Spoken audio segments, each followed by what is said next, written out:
Coach Ma mà thông mà mơn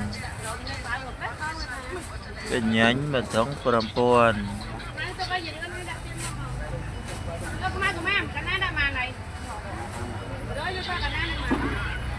buông ơn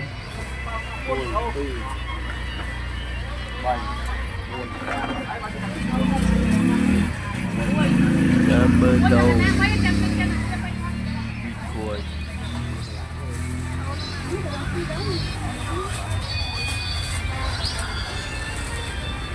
ta bèn bèn lớn ta mà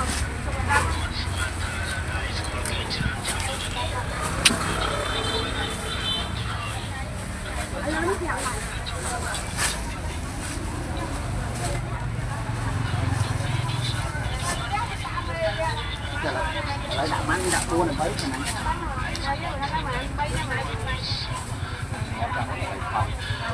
cuốn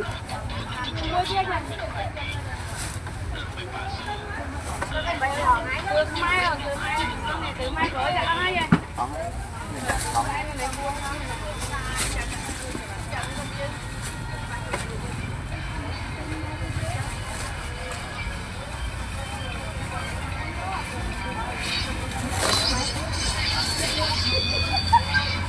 trời nãy có chết đó ngon tập lên này tập 5 giờ đó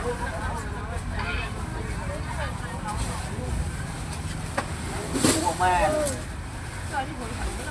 phải chân thế đây không anh chơi như gì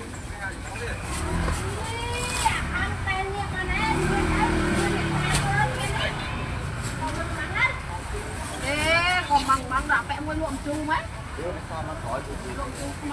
làm lọc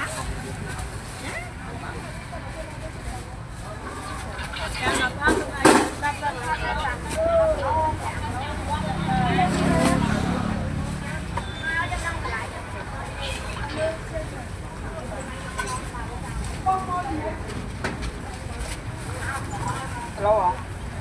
Đấy nó đi trên hai cái lỗ trên ha ta đặt bia sắc bia sai không em rồi Đang rồi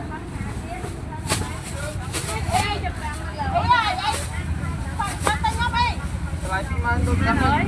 nó làm cái rồi làm cái thôi phải phi vậy này cái mà này mà ngang phải phi có mà sao mình mua ông công cái ông nhà phải mày phật chơi nha xích đập mà mơ mà